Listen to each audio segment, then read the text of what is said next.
I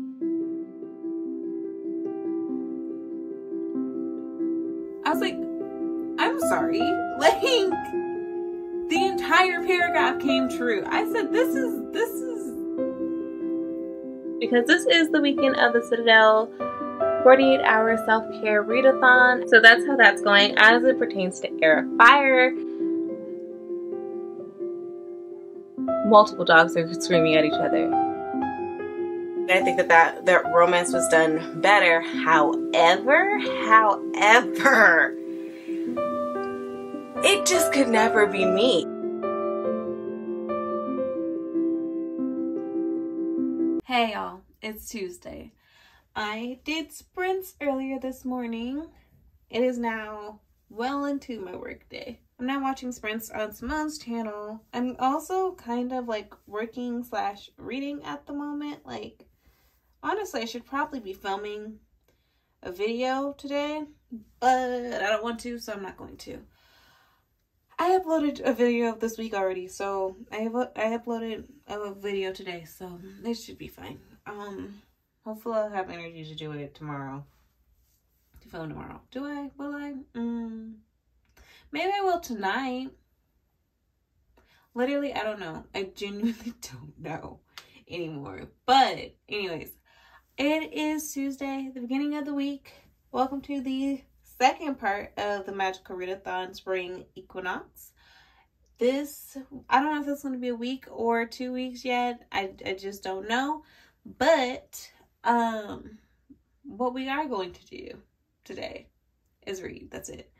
Currently, I am in the middle of, well, not the middle of either book, but I am reading Heir of Fire. That's it. I am reading Heir of Fire. I'm listening to the audiobook of this one and like reading along with the audiobook. Unless I'm working and then I'm just listening to the audiobook, clearly, because my eyes are working. Physically, I am reading Parable of the Sower.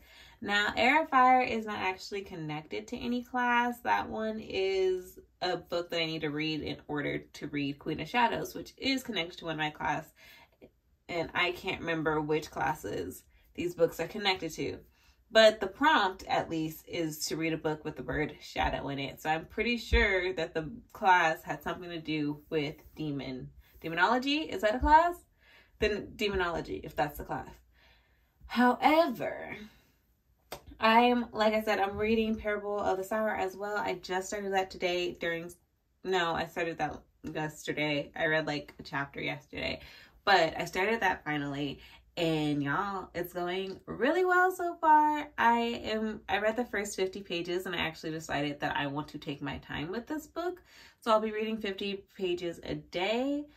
And I've already read my 50 pages for today. So, Parable of the Sower, going really great. I am so excited. I'm so happy. I am happy because I actually am starting to see connections between like the future world in this book and how it has presented itself in current day. Like I said before, when I did my reading plans video for April and like planning this out, my sister really enjoyed this book, and she said that something that she really enjoyed about this book, or something that really blew her mind about this book, is that like Octavia Butler had actually predicted a lot of things that actually came true. And yeah, yes, she did. Like, there was one paragraph that literally, I was like, I'm sorry, like, the entire paragraph came true. I said, this is it was like when like a hurricane that came through the Gulf of Mexico and like devastated people. I said, oh, this is what happened. This really happened. But it literally blew my mind. I was like, okay, cool. But also, if that's the way the reality is going to present itself, like the parts of the story that came true are going to present itself, then at least that makes sense. Because at least then it's like, okay, this is a sci-fi. Clearly, she was into science, like scientifically, the things that have occurred in life and like the things that have scientifically occurred. So like natural disasters, like that I feel like is something that is predictable. Like, you know how scientists have predicted that this stuff would happen if we didn't take care of our planet? Yeah. So if this is the way the predictable part's gonna happen, then I should be good, because literally all it's doing is blowing my mind and making me happier with the whole thing. So there is that with Parable of the Sour. Really enjoying my time with that. We'll be continuing it tomorrow for the next 50 pages. And then if that continues, I should finish it on Sunday, which means I will finish it for this vlog, even if this vlog is for a week. Now, when it comes to Air of Fire, I'm hoping I can finish that on Thursday. Today is Tuesday. I haven't listened to the audiobook yet today. I probably will give myself some time to, but I am just very sleepy today. I have been very sleepy for a long time now, but this time it's not because of depression. This time it is because my neighbor's dog has decided to cry all night and day. Like, I don't know what is going on with this dog and why its owners aren't taking care, like doing something about it. Like, if the dog needs something, give the dog something. Literally, the dog is whining as I'm saying this. I don't know if you guys can hear it, but the dog is literally whining as I'm talking about it.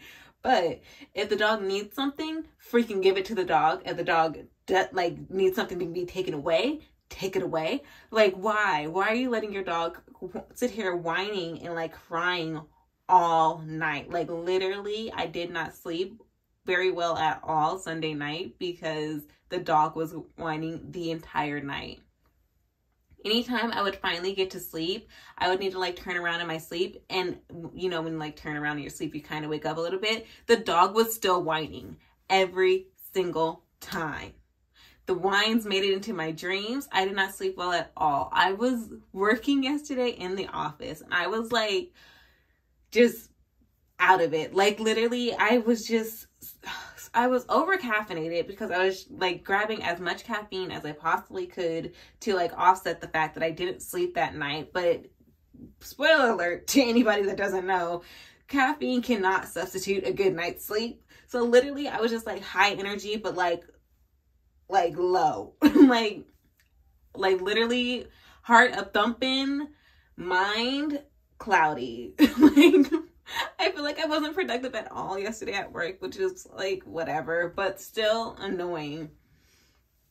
Now today I'm working from home. The freaking dog is still crying and it's so annoying because, like, granted, I'm not in silence all the time. Like, usually I like to work with like a video going or something, but sometimes I do want to be quiet. Sometimes I do want it to be quiet, and this dog is crying through my silence. It started crying when I was hopping off sprints today, and I was like, oh my God, is this what we're doing? So yeah, that's annoying. Oh yeah, I'm just so annoyed. I'm so annoyed. But it's okay. It's okay. I am moving next month. Granted, it's the end of next month, so I still have over a month before I move. But I am moving soon, is the point. Like,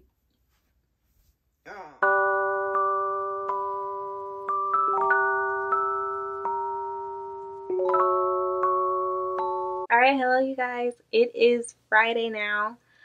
I know, I don't even remember when I started the vlog, and I'm pretty sure I started it on Tuesday, and I'm pretty sure that was the last time I updated you all, and I apologize for that, but I'm about to make up for it because this is the weekend of the Citadel 48-hour self-care readathon. I'm using this to catch up on some things that I am lacking in. For the sake of this video, I will also be reading, I'm basically reading romance all weekend. I will be reading Parable of the Sour because I actually have only gotten to like page 87, I believe. So I definitely need to make progress on that. I also want to, my audiobook for this weekend is Air Fire. Hopefully I'll be finishing that this weekend. And then everything else is going to be completely romance. I am dedicated to finding my great romance for this month so that I can finally count it towards alchemy. Sydney Page from Sydney Page Books is hosting the Happily Ever After, and we are reading The Deal. And I will be on the live show, or not the live show, but the reading sprints on Sunday, so I need to get started on that book, which means that I need to finish the romance read I am currently reading. I am currently reading The Stolen Heir by Sophie Lark. This is the second book in the, I don't know what this is, I forgot what this series is called, but it's the second book in her first series. And yeah, I'm not that far along in it. I'm 48%. That's pretty That's almost 50. So I'm going to finish this book. This was my nightly read, so I'm going to finish this, and then I'm going to do whatever I want to do. I don't know exactly what I'm going to do yet. Yeah, I will say one thing about the fact that these recent vlogs haven't been too heavy in content is because a lot of the time I find myself updating vlogs. I'm realizing that it is for a vlog that I'm doing simultaneously with this one. So you guys aren't seeing all the like juicy bits quite yet. And I apologize for that, which is why I want this vlog to have the special portion of having the 48-hour readathon, and I will update you guys more often with that. That being said, I don't know if all the reads are going to be for Magical Readathon, because like I said, I have a lot to do. I need to finish the Soul and Air. I need to finish the deal. And just sporadically, that means then I can focus on the Air, Fire, and Parable of the Sour. But yeah, we'll see. I will continue to update you guys. I do want to do a quick update about Parable of the Sour. It is going really great. I am loving it so far. I think the last time I talked to you guys, I told you that I'm loving the fact that the parts that have come true, like something had made me really worried about reading this book, is that it had like that doubly dehumanized world part to it. And then come to find out some of the things that happen in this book have actually come true. So that made me even more nervous. But it turns out that a lot of the parts that have come true are things that I feel like could have been predicted. Like it has to do with science and natural disasters. And if you had listened to scientists for many, many years, you would have known that like natural disasters were going to occur if we didn't take care of our planet. So yeah, duh, that happened. But then also just like commentaries about humanity and like how people treat people. There's like discussions of how the homeless are being treated. And I'm like, well, yeah, that came true. And I'm sure that this was true when Octavia Butler was writing the book in the first place. I know that there's like a huge homelessness concern happening. And the way the homeless are treated is quite horrible. The poorest of us are treated horribly and marginalized from society. People have always used homelessness as an excuse to believe that an individual is less than them when there's literally what are you basing that off of, basically? When I was younger, I definitely had instances of witnessing people dehumanizing the homeless and treating them as though they were less than them only because they were homeless. And just all the commentary about like humanness, again, I feel like yes, it came true, but also the whole thing is that it's like a sci-fi dystopian novel. And I feel like the fact that it's so heavily based on like science and everything is what I could just tell that Octavia Butler knew what she was talking about. I could tell that she did research before, like while she was writing this or before she was writing this. I can tell that she is a professional in this like field, and I really appreciated it. I feel like I'm learning, and I'm having fun learning, which is funny because technically this is for a class, right? So I'm learning in this class and I'm enjoying it. What was I gonna say? That damn dog is whining again. I'm probably going to have my headphones in all weekend. So that's how that's going. As it pertains to Air of Fire, multiple dogs are screaming at each other. Anyways, if you can hear the dogs, I'm sorry. Welcome to my life. Can't wait to move. But I'm also listening to the audiobook for Air of Fire, as you guys know. I believe I'm also I'm 51% of the way through that book. And I will say my enjoyment has stayed consistent. I actually am liking the story. I'm liking the progression of Selena's story and where she's at. I can't talk too much about this book because it is, the fourth book in a series? Or the third? It's the fourth. Oh, it's the third, but if you count the prequel, it's the fourth. So that's where I'm confused. Anyways, since it's not the first book, I can't go too far into detail, but I am appreciating where Selena's journey is going. Sarah J. Maas definitely is having those moments where it like gets your heart and you're like, ooh, ah. You're really getting. I might just care about these characters. I think my favorite person at the moment, though, is Manon. So I don't know if I will continue to feel this way, but you know, you just gotta love a bitch. Sometimes you just gotta love a bitch, and yeah, she is a bad bitch. She don't care about nobody. She got goals and aspirations, and she's going to meet them. And you know, you just you have to sit back and stand. That's all you can really do. But anyways, trying not to feel too deeply about any character in this series because I don't know how the story ends. I know a lot of people feel a lot of things with the series. I just think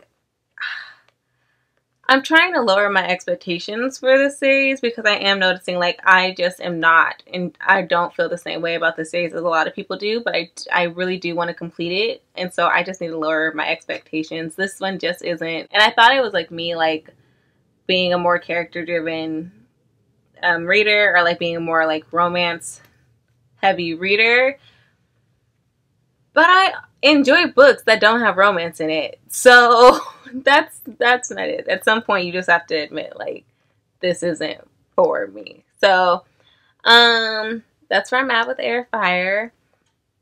I absolutely will be finishing it this weekend, though, because I do need to hurry up and move on to Queen of Shadows. I think that's all I wanted to update you guys on right now. I will talk to you guys again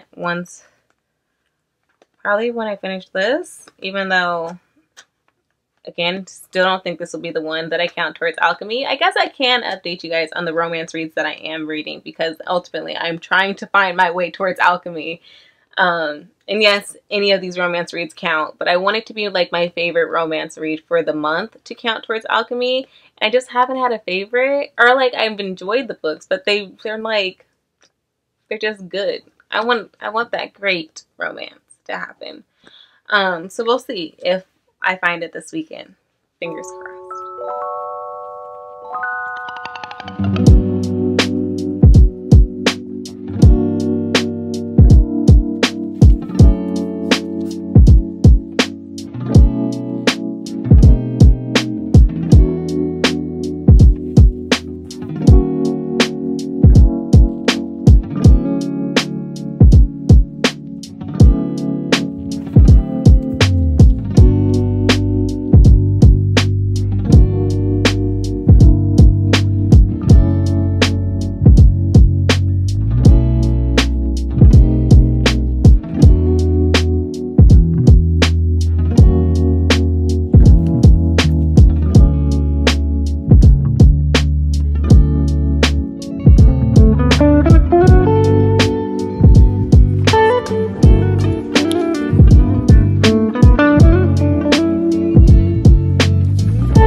Oh, goodness.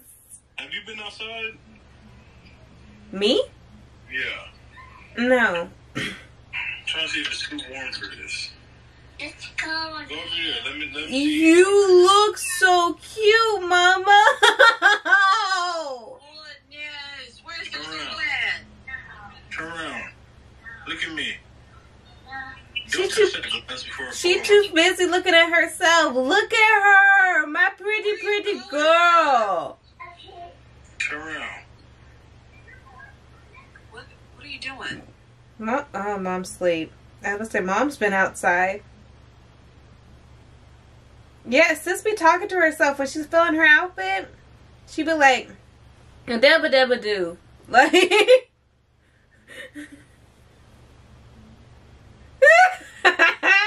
attitude. Okay. Bye-bye.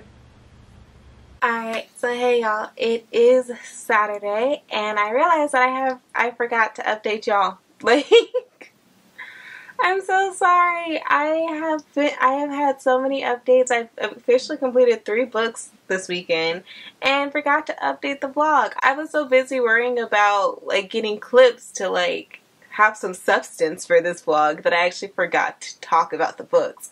So I apologize, but let's start off with the first book that I finished this morning right before we started watching Heartstopper, which is The Stolen Heir by Sophie Lark. I gave this 2.5 stars, so yeah, I will not be counting towards the alchemy class because it's definitely not the best romance that I read this month. Here's the thing though, I do believe that the romance in this book was done better than the romance in The Brutal Prince. Like, I feel like I believe the romance in this book more so than the romance in The Brutal Prince. For me personally, with The Brutal Prince, I was rocking with the fact that they didn't love each other. I was like, okay, you're gonna be in this arranged marriage, and then ultimately you guys will become allies, you work together, you don't necessarily love each other, but you respect each other at least, and I appreciate that. Like she has, and she also has like the smut seasons down, so there's enough substance for me to enjoy it. Like, I was fine with them not necessarily being in love with each other until they told me that they were in love with each other all of a sudden. And I was like, where did this come from? I thought we were just gonna be, buddies. I thought we were gonna be cool with each other, and now we're in love. Okay, whatever.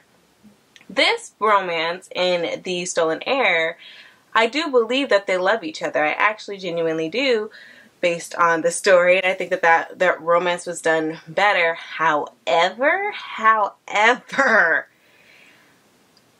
it just could never be me, and that's what I realized. Like, I was like, oh, I actually am enjoying this more, well, not more than The Brutal Prince, because I actually really did like Ada, and like, I think I liked the character separately in The Brutal Prince better, but it was just something about The Stolen Heir. It kind of felt, I don't want to say insta-lovey, but it had the feeling of that. Like, it wasn't insta-love. It wasn't that, but it felt like it was. Because the whole time, I'm just sitting here like, if I was Nessa and I was kidnapped, I don't even know how to phrase this, because it was so quickly that she was just like, I mean, he's sexy and I want to kiss him and I want to do things to him and whatever. Like, I'm daydreaming about him and having thoughts about him, and it's like, okay, fine, sis, whatever. But I wouldn't be mean. Like, they kept being like, she's so smart. Yes, she's smart, but when it comes to this situation, when it comes to romance, that's what it was. She was just immature when it came to romance. And, I mean, she doesn't have any relationships prior. Like, that is a part of her character arc, to be immature, especially with romances, to be very naive. And I just couldn't go with it. It was very much Beauty and the Beast, but, like, if Belle was naive and, I mean, Belle was kind of was naive, but, like, make Belle 10 times more naive, and then add in like actual murder and like horrible things occurring to Nessa's family. Like, he did terrible. Like, this whole point is that he's torturing Nessa's family, which is where I got lost, because like, if you're harming my family, like, first of all, you already stole me, which is bad. Like, that's our if you didn't know, stealing people is bad. But you already stole me away. You kidnapped me, right? So that's already bad. Like, that's already having me like, we're gonna have a hard time with this relationship. But he is like actively hurting her family. The whole reason she got kidnapped in the first place was because he's actively trying to hurt her family. And then there was times where she found out what he was doing to her family, like, you know, planning to murder them. And somehow, somebody, she still ended up in his bed. And I'm like, how did we get here? The contrast between Ada and Nessa, I wasn't prepared for it. Like, I wasn't at all, because the whole time I was just like, can you fight him? Can we have some friction? Because let me find out that you're plotting my family's murder. Like, let me find out you're plotting to kill my brother. I'm not fucking you. Like, literally, just like the whole time, I'm like, okay, sis, this is Stockholm Syndrome. Like, and your family got money, a good therapist, a great dick will knock that right the hell out of you. Like, get away from this man. Find another, you know what they say, once, what is the saying? To get over one man, get under another. Like, go to therapy, get some help. But this right here, this isn't an instant love situation. This is I'm gonna fight you situation. This is I'm going to do everything in my power to get out of here, to fight you, to protect my family from my, like, where I'm at. I'm going to try to protect my family. Not I'm going to cry. I just needed her to stand up a bit more. I needed her to stand up for herself a bit more. Like, she was just too complacent in being a captive. Like, what? So, yeah, 2.5. I am going to continue the series, though, because, I mean, it's good enough for me to be like, yeah. Like, I honestly, the only reason I gave The Brutal Prince 3 stars is because I feel like as I read more books, then I'll be able to, like, it'll be easier to forget it, so it's just like an average book. And then even with The Stolen Heir, again, I feel like I'm just going to, honestly, the true rating is probably 3 stars, but it did get knocked down 0.5 stars because, like, I just don't understand. Like, genuinely, it lost 0.5 stars because I can't relate. Like, I cannot relate to this. I don't understand. Like, how did we get here? And it's weird to say that because I do believe that they love each other. I just don't understand how. Like, what? I'm gonna need you to tell me that you're not going to kill my family before I end up in your bed. Tell me that my family is safe and you're no longer trying to murder them before I end up in your bed. Not, like, literally, the last thing she knew before she ended up in his bed was that he was planning to execute her brother. Like, she knew for a fact that he was planning her brother's execution. And I'm saying execution for a reason, because it was like an elaborate plan that was like torture. Like, it was very this person, Mikołaj, is that his name? Like, he is scary, and I was really vibing with that. Like, I actually like him better as a character than I like Nessa. Like, yeah, no. So yeah, like, how are you gonna tell me the last thing you knew before you ended up in this man's bed was that he was planning your brother's execution, and then you end up, like, not only that, but Miko put her in her own room after that. He was like, no, you're doing this so that I don't kill your brother. So I'm not going to, instead of agreeing not to kill your brother, I'm just not going to do anything with you. You can go in your room. And then she goes to see him. Like, she literally leaves his room after that. And it's like, but no, I want this. Like, could it be me? I can't relate. So yeah.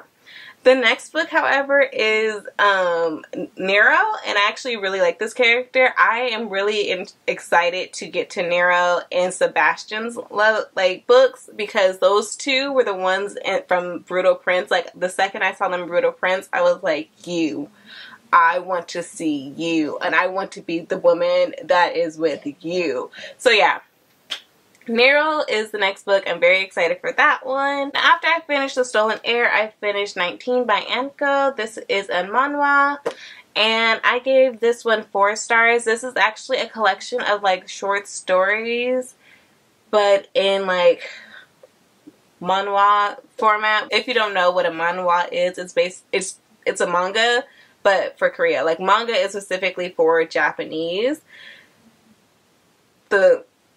I think of them as, like, Japanese graphic novels. I could be wrong. Or, like, Japanese comic books. Again, I could be wrong, but that's how I tend to think of it. But the manga is specifically a Japanese word, versus manhwa is it in Korean. So yeah, I read 19, which is like a bunch of short stories, and like reflections of Anko. One of which is the short story of 19, which just documents like her experiences at 19. When I put this book on Storygraph, I realized that both Bad Friends, which I read for Read-A-Thon, and 19 by Anko, both of them actually count as nonfiction, and I didn't realize that Bad Friends did. I definitely did for this one because it literally says that, like, she's looking back on, like, it literally says that Anko's looking back on her own tumultuous adolescence. I really like that as, like, non-fiction short stories, but, like, in manhwa format. Really fun to read, and I liked a lot of the story. I really liked a lot of these stories. They were very much raw and heart-wrenching, like I knew they were going to be, but some of them I just was like, this is so beautiful. Like, I really love this story. Even the ones that were like really difficult topics. Like, she even starts this book out with like a note that was just like, many of these stories were like old works of hers from like the beginning of her career that she ended up putting in this book, and like was something she had worked, like this book is something she's worked on for like 5 years, or at least that's what this says. And a part of her note was saying like, basically, she had lost her grandmother, and the last days or like months or maybe even years of being with her grandmother were just very violent. I am not going to diagnose this woman. I don't know, but it sounds like the grandmother was dealing with like bouts of dementia or something, because she had stated that her grandmother hadn't recognized her, had become very violent towards her while she spent her final days at a nursing home. And she had said when she was creating this book and going back to these stories, it was nice to see a time where, wait, what was her exact words? Because when I tell y'all I was ready to bawl crying. Through the process of re-scanning this book, I was glad to meet my healthy grandmother once more. Seeing the grandmother I remembered as a child, the way she used to greet me before she forgot my name, it felt as if she'd come back to life. So, y'all know my grandma just passed away, so that was just like a really beautiful thing to read. Like that, those two sentences were very nice to read, and I get it. And then when it did get to the stories that have her grandmother in it, I was just like, this is so cute. Especially the one where she, like, Anko's like a little girl. I thought that was like really cute. But then in the like last story that features her grandmother, it's more of like how you take somebody for granted because they're here, and it just seems like they're always going to be here, and they always have been here, but like one day they won't be. So, you know, love them and let them know that you love them. So it was definitely just like a cute moment. And I knew I was going to be more interested in 19 than Bad Friends, but I did want to read them in publication order, and I really love the short stories in this book. Next. Oh, did I say what I rated it? I rated it 4 stars, by the way. Alright, so camera battery died. Switching to the phone now. Where was I? The next book that I finished was Air Fire by Sarah J. Maas. I gave this one 3 stars. So far, the majority of the series for me has been very average, very 3-star-ish. I think literally all of them have gotten 3 stars. Actually, I think Crown of Midnight may have gotten 4. But what I'm realizing, and honestly, what the whole reason I didn't want to read Air of Fire, and now I have to go into Queen of Shadows, the whole reason I did not want to read these books yet is because I have just finished House of Sky and Breath rather recently, and I just knew it wasn't gonna be the moment. Like, it wasn't going to work out for me. Okay, so something that tends to frustrate me with SJM is that her books tend to be like slice of life, and the pacing seems to be slow for a good part of the book, which is fine. But then she like rushes the last part of the book for like shock factor. Again, fine, okay, but don't really like that all too much. How she's gotten away with it though, for me, when it comes to like the ACOTAR series, I really like that series. I really like those characters. When it comes to what the fuck is it called? When it comes to Crescent City, I really like those characters, so I'm fine with it. Like, I care about their life. Dawn of Glass has many different perspectives that it's told through, and I just don't care about enough of the characters. Selena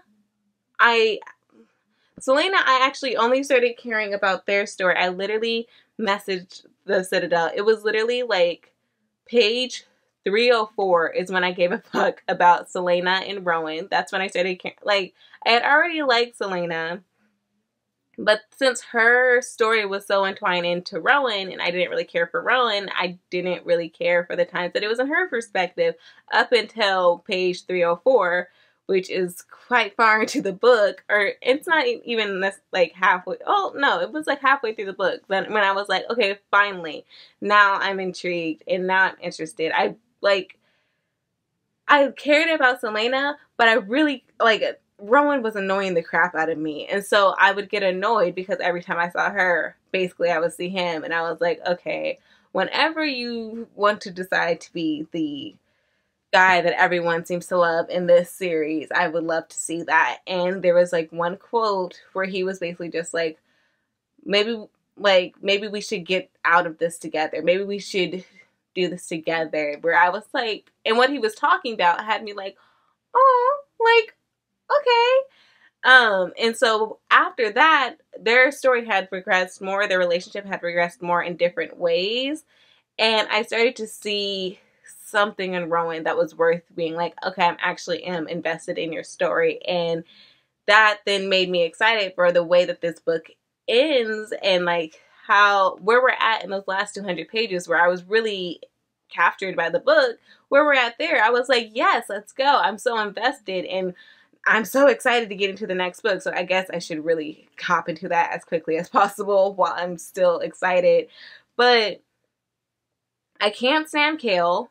Every time we were at his, I was like, whatever. Something about Aiden, I don't care about him either. Dorian's cool.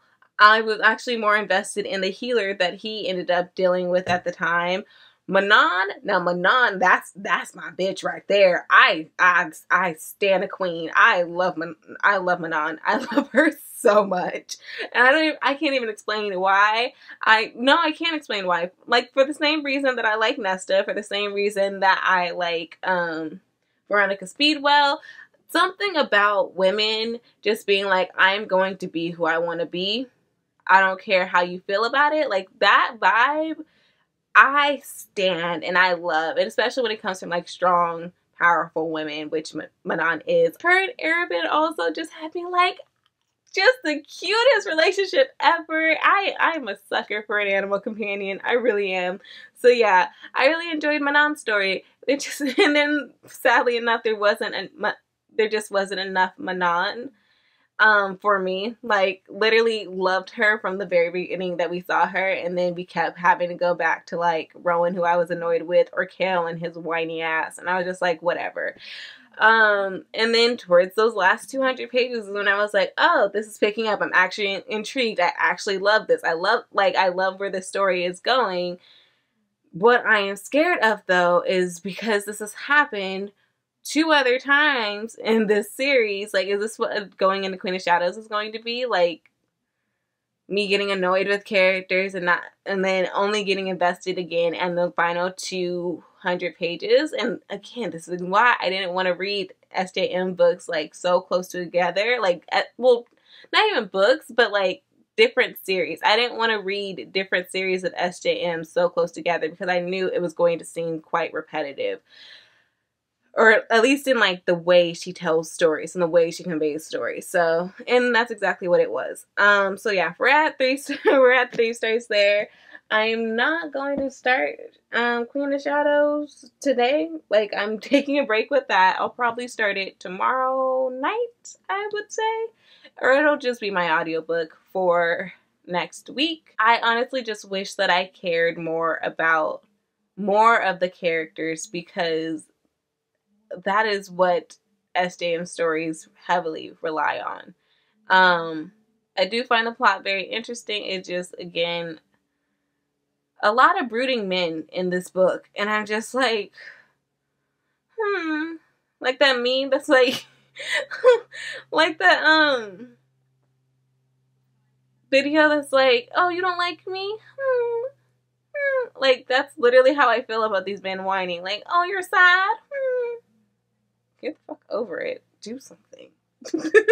Like, the women are carrying this damn story. Like, can we... Like, I wonder how Manon and Selena's backs are feeling as they carry this entire story, because these men need to get it together. That's where I'm at now. I'm going to take a break to edit some videos, and then I think for the rest of the night, until midnight comes around, I'll be reading Parable of this Hour. At exactly midnight, I will be beginning... Where's my Kindle? Oh, we're back at the stolen heir.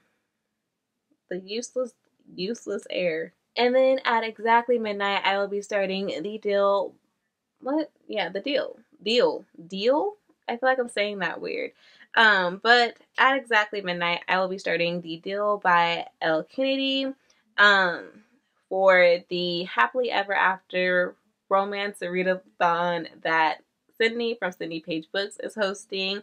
I will also be joining her for sprints tomorrow evening. It'll be 5 o'clock my time. But yeah. Basically, the readathon happens for 24 hours during your time zone. I think Sydney said she was going to start at like 4. I don't know if she meant 4 today or 4 tomorrow. But I'm just going to start at midnight because I know for a fact that like tomorrow, or not tomorrow, but Monday, I'm going to be at work. I'm not going to have that much time. So I'm going to start at midnight today, or midnight tonight, which will be the 24th, which is the day of the readathon. Not that y'all really care, but I'll be starting that book at midnight, and that is the first book in the off-campus series. And honestly, I'm quite intrigued to read this one. I know a lot of people love it. It's a lot of people's favorite romance. A lot of like series, like a lot of people's favorite romance series. A lot of people are obsessed with the off-campus series. So let's see what y'all got for me. My biggest fear with this though is that like I don't want to go back to college.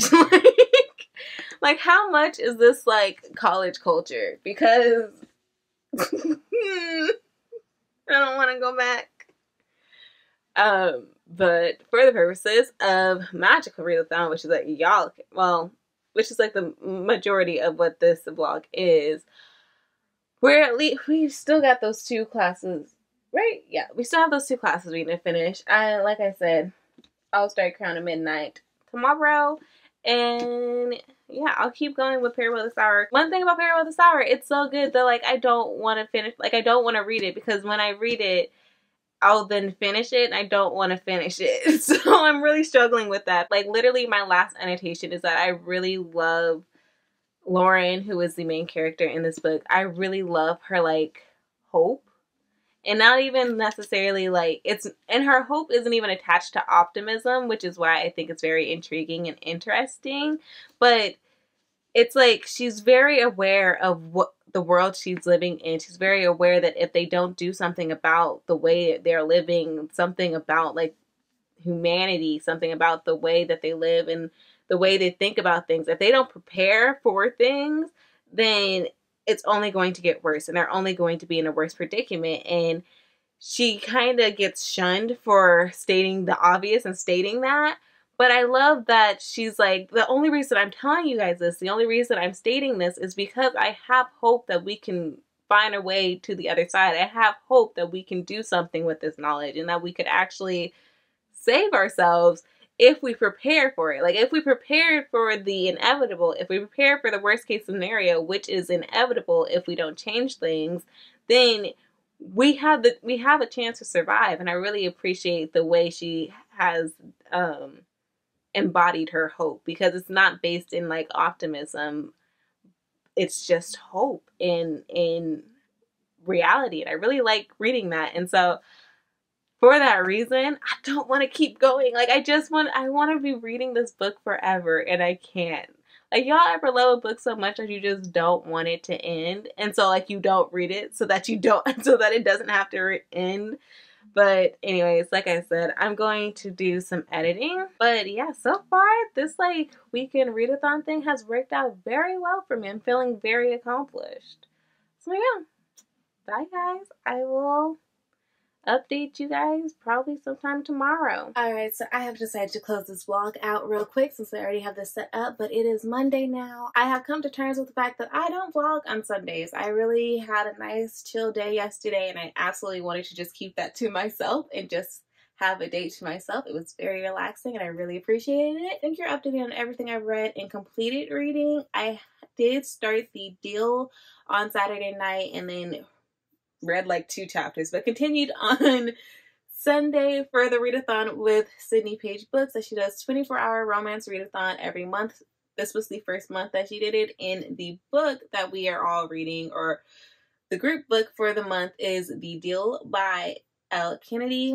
I did start that. I am 50% of the way through as of now, or a little bit over 50% of the way through as of now, and I'm going to save my thoughts for that book for next week's vlog, so stay tuned for that. But I will say that I was gonna say I think, but I know for a fact that this is the book that I'm going to be counting for alchemy. So if you've been paying attention to this vlog, you already kind of know what that means. But if you haven't been paying attention and don't want to backtrack, stay tuned for next week for me to actually give you my full thoughts about The Deal by Elle Kennedy. That being said, that is everything for this vlog. Let me go ahead and edit it so I can put it up for you all. And yeah, I guess that's all. I hope you guys enjoyed this vlog, and I will see you next time, friends. Bye, guys.